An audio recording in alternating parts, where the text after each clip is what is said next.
የሸዋሊድ በዓል በሐረሪ ክልል በተለያዩ ስነ ስርዓቶች እየተከበረ ይገኛል። በዓሉን ለመታደምም በርካታ ዜጎች ወደ ሐረሪ ከተማ አምርተዋል።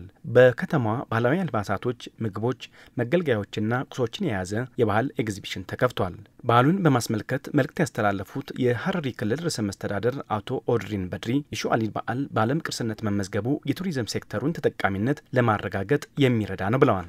ሐረር የምትገለጽበትና የምትታወቅበት አንዱ በቀደምት አባቶቻችንና እናቶቻችን መሰረት የጣለው የሸዋሊድ የማይዳሰስ ዓለም አቀፍ ቅርሳችን ነው። ሸዋሊድ በዓለም ቅርስነት መመዝገቡም ከሐረሪዎች ባህላዊ ፌስቲቫልነት አልፎ የመላው ኢትዮጵያውያን ብሎም የመላው የዓለም ሕዝብ የጋራ እሴት ክንዋኔ ባህልና ልዩ ወጎች የሚያንጸባርቅ መስታወት አድርጎታል። ይህም እንደ ሀገርና እንደ ክልል የቱሪዝም ሴክተሩን ወደ ላቀ የኢኮኖሚ ምንጭነት ለማሻገር የሚደረገውን ዘርፈ ብዙ ርብርብ የሚያጠናክርና የሚያሳካ ነው። ርዕሰ መስተዳድሩ የዘንድሮውን የሸዋሊድ በዓል የለውጡን 7ኛ ዓመት እያሰበን የምናከብረው ነው ብለዋል። በንግግራቸውም ባለፉት የለውጥ ዓመታት በሁሉም ዘርፎች በርካታ ለውጦች መገኘታቸውንም ገልጸዋል። በኮሪደር ልማት የተገኙ ስኬቶችም በሌሎች መስኮችም መደገም እንደሚገባቸውም ገልጸዋል። በክልላችን ባለፉት 7 የለውጥ ዓመታት ብልጽግናን እውን ለማድረግ የገባነውን ቃል ከሞላ ጎደል ወደ ተግባር ቀይረናል።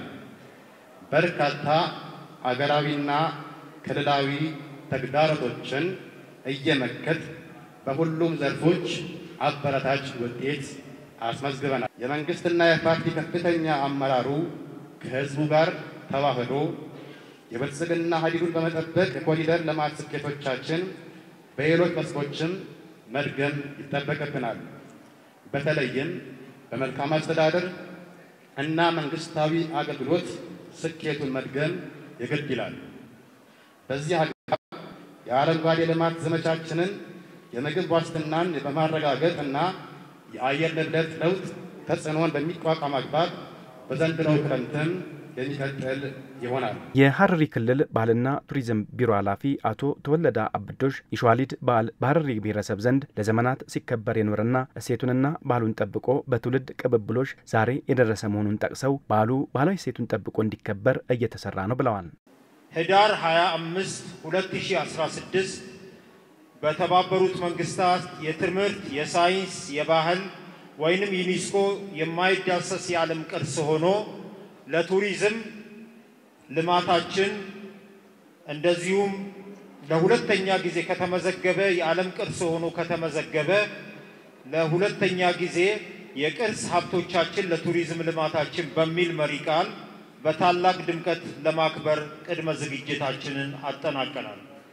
ክብረ በዓሉ በዓለም አቀፍ ቅርስነት መመዝገቡ የክልሉን የቱሪስት ፍሰትን በመጨመር ቱባ ባህሉ ተጠብቆ ለመጪው ትውልድ እንዲተላለፍ በማድረግ እንደዚሁም የህዝብ ለህዝብ ትስስርን በማጠናከር ረገድ ከፍተኛ አስተዋጽኦ እያበረከተ ይገኛል። የሸዋሊድ በዓል የህዝቦች ወንድማማችነትና አንድነት የሚጠናከርበት በዓል ነው። በዓሉ የአብሮነትና የወንድማማችነት አኩሪ እሴቶችን በሚያንጸባርቅ መልኩም ይከበራል ብለዋል የቢሮው ኃላፊ። በዓሉ ባህላዊ እሴቱን በጠበቀ መልኩ ከማክበር ጎን ለጎን በዚህ ክብረ በዓል ላይ ሐረሪ ክልል ያሏትን ቱባ እሴቶች የቱሪዝም መስህቦች የሚተዋወቁባት የህዝቦች አብሮነት ወንድማማችነትና አንድነት የሚጠናከርበት የተለያዩ ፕሮግራሞች እንዲካተቱ ተደርጓል።